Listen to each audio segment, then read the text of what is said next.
Il y a une règle de sélection opérant dans le cerveau féminin qui a éliminé des hommes pendant 8000 ans. Et si tu ne comprends pas comment elle fonctionne, mon ami, tu es déjà sur la liste des écartés. Cette règle ne se base pas sur ce que les femmes disent vouloir. Elle se base sur ce que leur biologie primitive est programmée pour chercher. Et voici ce qui est brutal. 90% des hommes dans l'histoire humaine ont été génétiquement éliminés par cette même règle sans même savoir ce qui les a disqualifiés. Machiavel l'a observé dans les cours florentines il y a 500 ans et a écrit à ce sujet dans des documents privés qui n'ont jamais été publiés parce que la vérité était trop dangereuse. Aujourd'hui, je vais te révéler exactement quelle est cette règle, comment elle opère dans ta vie en ce moment même et les 7 façons spécifiques dont tu peux passer le filtre au lieu d'être éliminé. La plupart des hommes ne savent même pas qu'ils sont en train d'être évalués. Toi, tu vas apprendre à devenir le 1% qui passe le test. Et la 7e façon, enfoiré. Celle-là est si puissante qu'elle peut inverser des années d'être dans la mauvaise catégorie. Mais je dois te la garder pour la fin parce que si tu l'utilises sans dominer les 6 autres d'abord, tu vas seulement confirmer que tu mérites d'être écarté. Alors reste collé, parce que chaque mot de cette vidéo peut être la différence entre être choisi ou être oublié. La première façon de passer le filtre est la plus contre-intuitive, et c'est là que 80% des hommes s'éliminent seuls sans s'en rendre compte. Tu dois démontrer que ta valeur ne dépend pas de sa validation. Et je ne parle pas de feindre l'indifférence. Je parle de construire une vie si solide que tu n'as authentiquement pas besoin qu'aucune femme te confirme ta valeur parce que voici ce que personne ne te dit. Les femmes ont un détecteur biologique de besoins émotionnels qui est incroyablement précis. Et quand il détecte qu'un homme a besoin de son approbation pour se sentir complet, il active automatiquement le mécanisme d'écartement. Laisse-moi t'expliquer la science brutale derrière cela, pour que tu comprennes pourquoi ça fonctionne si constamment. Durant des millions d'années d'évolution, les femmes ont dû développer des mécanismes pour identifier les hommes qui pouvaient maintenir leur stabilité émotionnelle, même dans des situations difficiles. Pourquoi ? Parce qu'un homme qui s'effondre émotionnellement sous pression est un homme qui ne peut pas protéger ni pourvoir quand les choses deviennent lourdes, et dans l'environnement ancestral, mal choisir signifiait la mort pour elle et ses enfants. Alors son cerveau a évolué pour filtrer agressivement tout signal d'instabilité émotionnelle. Et quel est le signal le plus clair d'instabilité émotionnelle ? Avoir besoin de validation externe constante.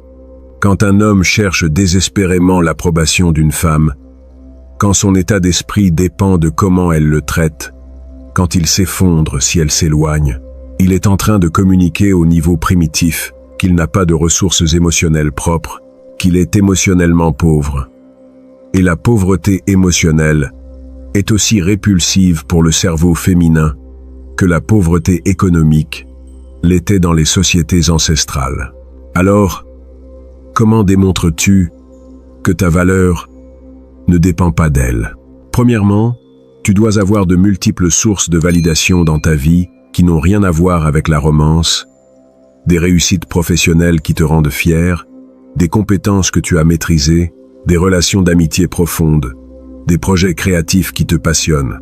Quand tu as tout cela, ton estime de toi n'est pas mise dans un seul panier, et cette diversification se sent comme de la force. Deuxièmement, ne cherche jamais son approbation avant de prendre des décisions importantes sur ta vie. Les hommes faibles demandent constamment ce qu'elle pense, ce qu'elle préfère, si elle est d'accord avec ses choix. Les hommes forts prennent des décisions basées sur leurs propres valeurs et ensuite invitent la femme à s'y joindre ou non. Cette inversion du flux de pouvoir est magnétique parce qu'elle communique que ta direction existe indépendamment d'elle. Troisièmement, et c'est critique, pratique ce que j'appelle le détachement émotionnel calibré. Il ne s'agit pas d'être froid ou distant. Il s'agit de maintenir ton centre même quand elle est émotionnelle. Quand elle est en colère, toi, tu restes calme. Quand elle est anxieuse, toi, tu transmets de la stabilité. Quand elle teste tes limites avec du drame, toi tu réponds avec clarté sans t'altérer. Chacune de ces interactions est un test, et les hommes qui maintiennent leur cadre passent, Ceux qui s'effondrent dans leur cadre sont éliminés.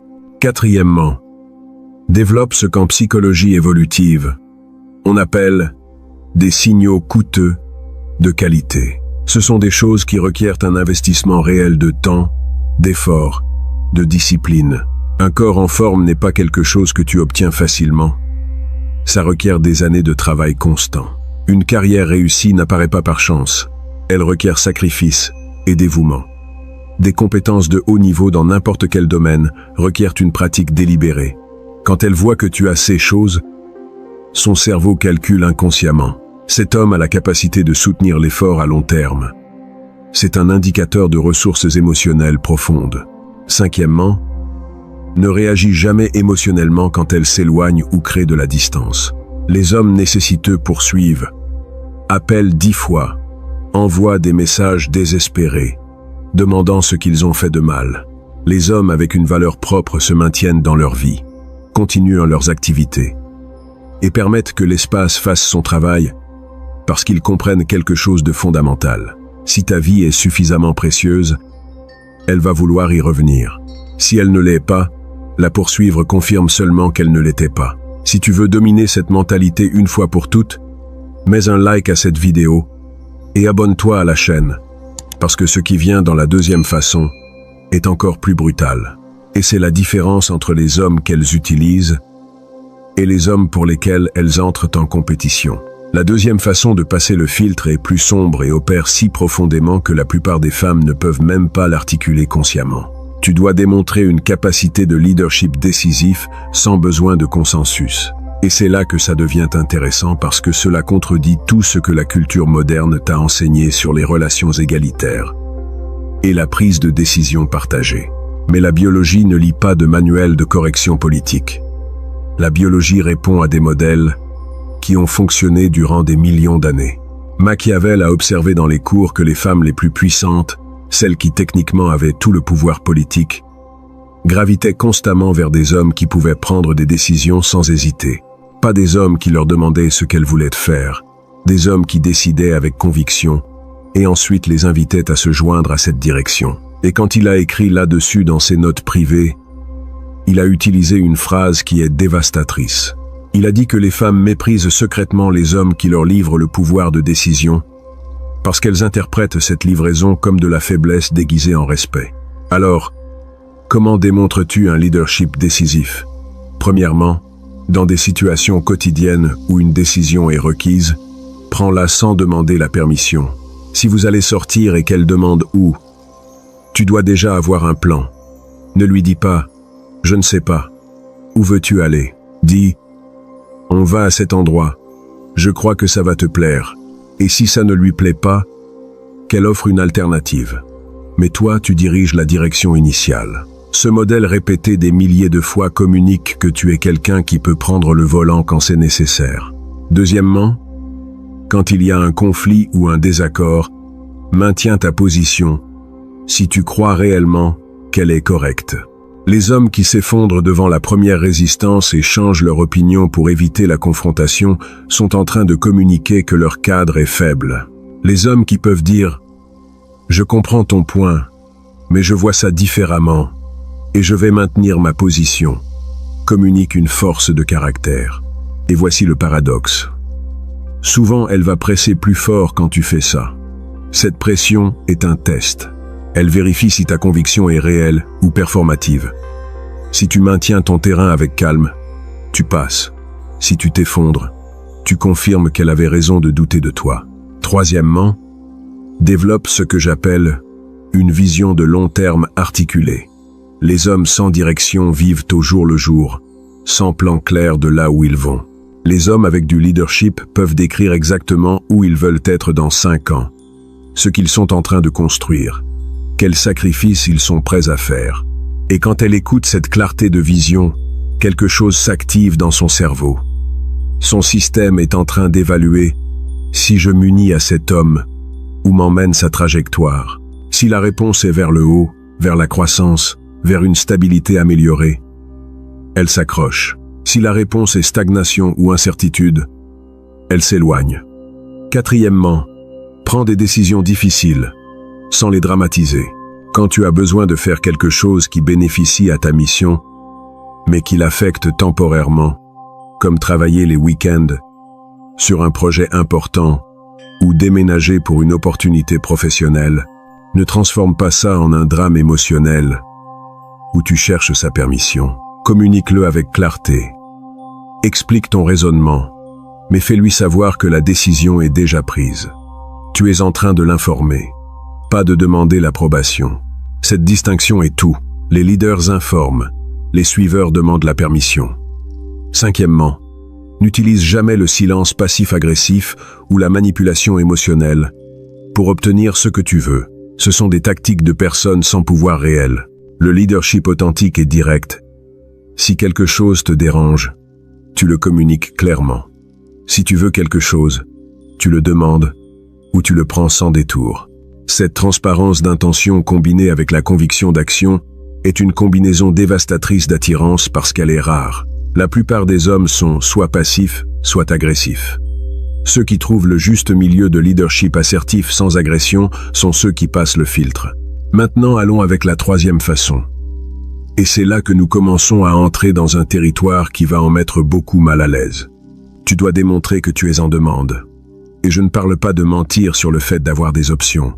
Je parle de construire une vie où authentiquement d'autres personnes valorisent ton temps et ton énergie. Parce que le cerveau féminin est constamment en train de faire une évaluation comparative. De tous les hommes disponibles, où s'insère celui-ci dans la hiérarchie? Et l'un des signaux les plus puissants de haute valeur est la demande sociale réelle.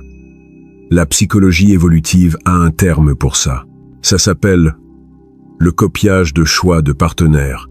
Basiquement, les femmes utilisent les évaluations d'autres femmes comme signal de qualité masculine. Si d'autres femmes le veulent, il est probablement bon. Si personne d'autre ne le veut, il y a probablement un défaut caché que moi, je ne vois pas.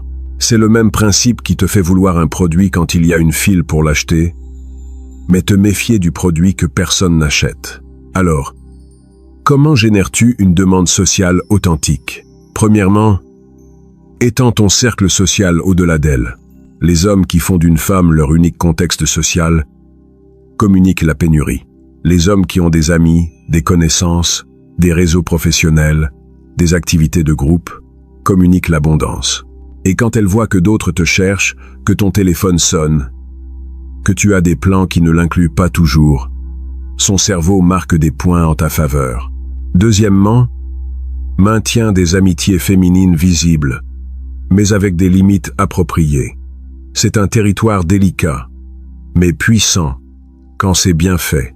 Avoir des femmes dans ta vie qui te respectent et apprécient ta compagnie démontre que tu sais entrer en relation avec le genre féminin. Mais les limites claires démontrent la loyauté.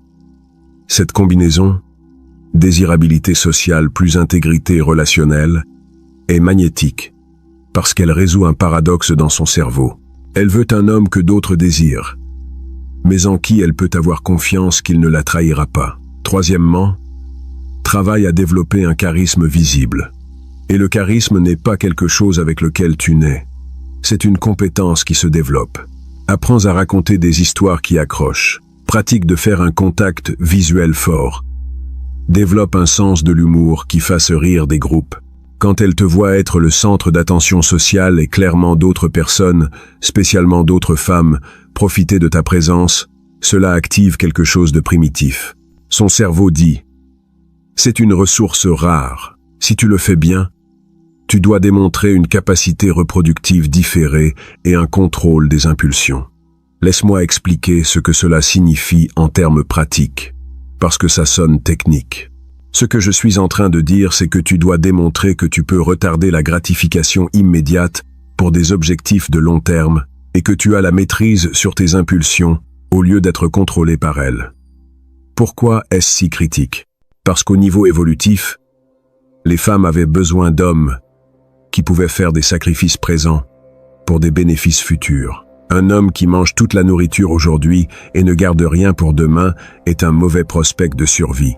Un homme qui peut résister aux tentations immédiates pour construire quelque chose de grand à long terme est exactement le type de partenaire qui augmente les probabilités de survie de la descendance. En termes modernes, Cela se traduit par une discipline visible. Quand elle te voit aller à la salle de sport de façon cohérente, même quand tu n'en as pas envie, elle observe le contrôle des impulsions. Quand elle te voit travailler sur un projet difficile au lieu de prendre le chemin facile, elle observe la capacité de retarder la gratification. Quand elle te voit économiser de l'argent au lieu de le dépenser impulsivement, elle observe la planification du futur. Chacun de ces signaux communique que tu es capable d'un investissement parental soutenu, que si tu as des enfants, tu ne vas pas les abandonner quand les choses deviendront difficiles. Et voici la partie qui connecte avec la capacité reproductive. Tu dois démontrer que tu n'es pas désespéré sexuellement, que tu peux avoir une femme attirante près de toi et ne pas te transformer en un animal sans contrôle. Les hommes qui ne peuvent pas maintenir leur calme autour de femmes magnifiques communiquent qu'ils ont une pénurie sexuelle. Et la pénurie sexuelle est un signe de faible valeur reproductive. Les hommes avec des options ne se désespèrent pas pour chaque opportunité, parce qu'ils savent qu'il y en aura plus. Alors, comment démontres-tu cela? Premièrement, n'accélère jamais physiquement plus vite que ce que la tension sexuelle naturelle dicte.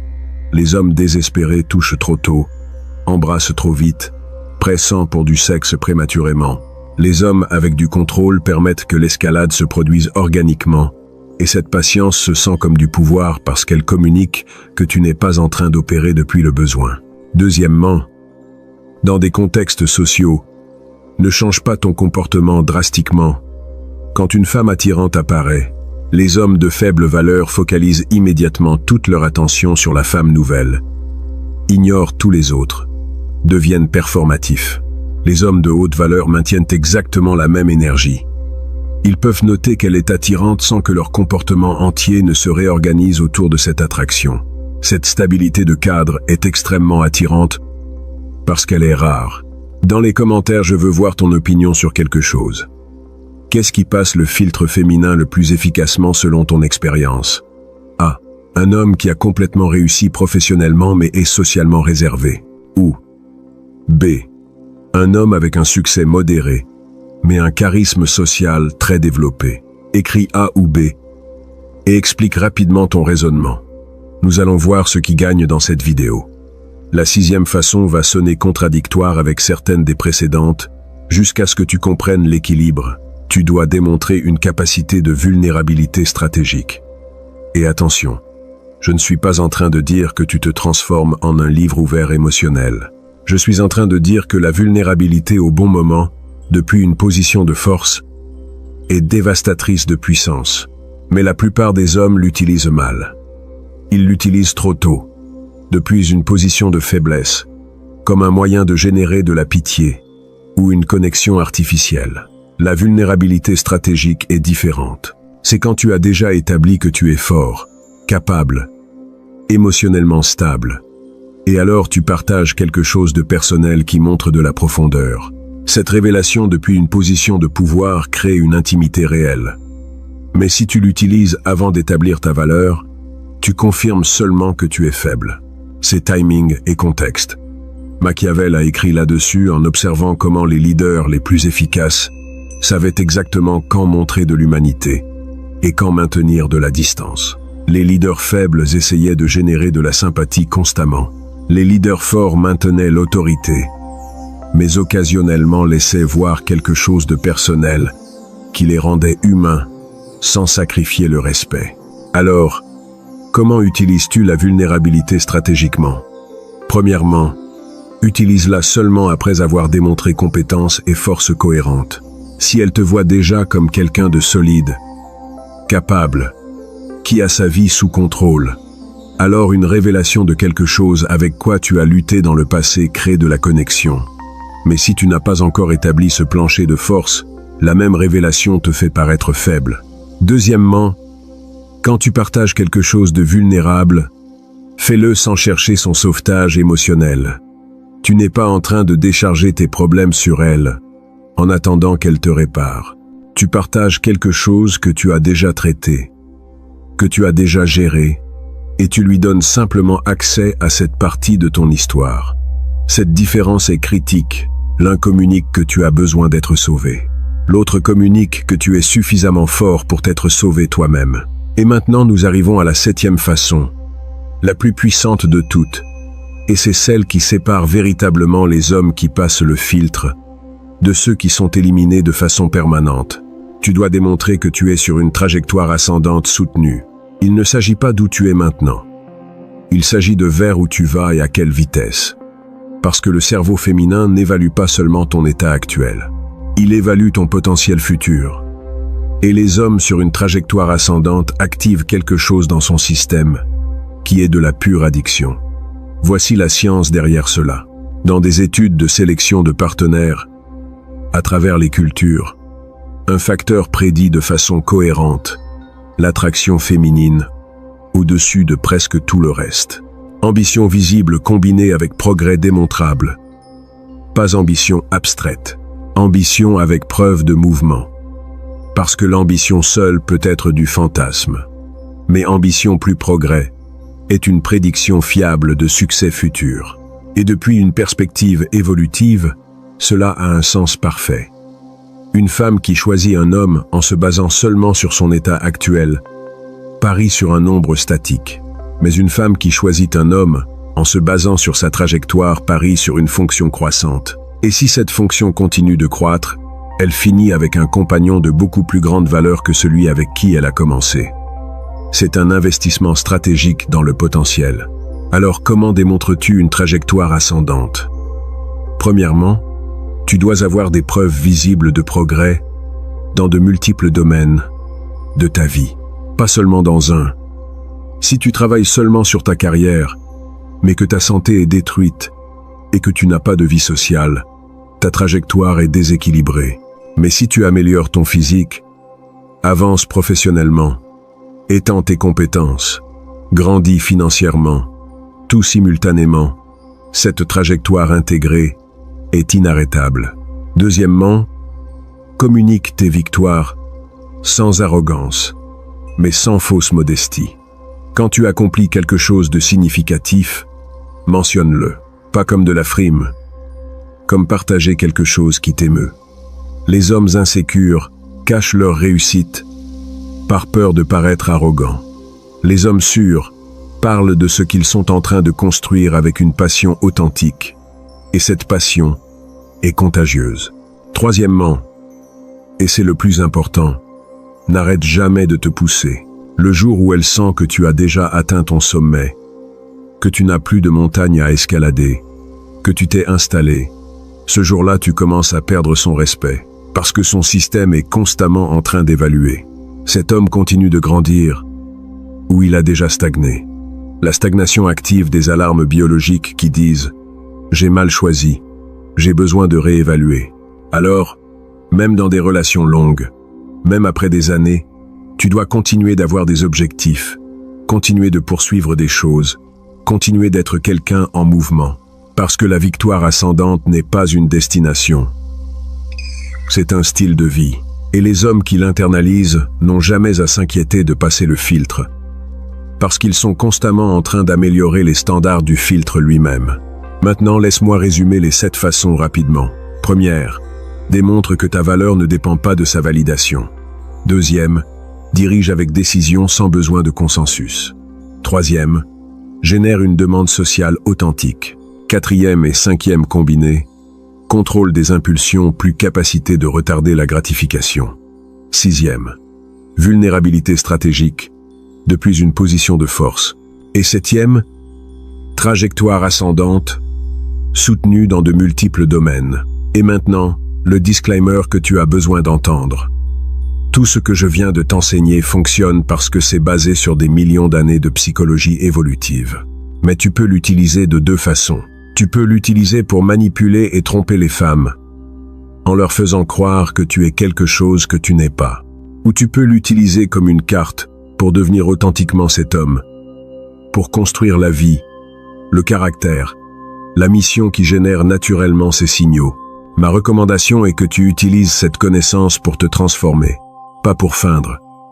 Parce que tu peux hacker le système pour un temps, avec des techniques, mais finalement le masque tombe.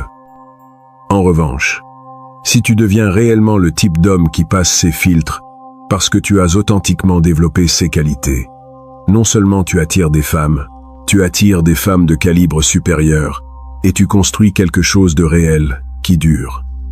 Si cette vidéo t'a ouvert les yeux, partage-la avec quelqu'un qui en a besoin. Mets un like, abonne-toi, active la cloche.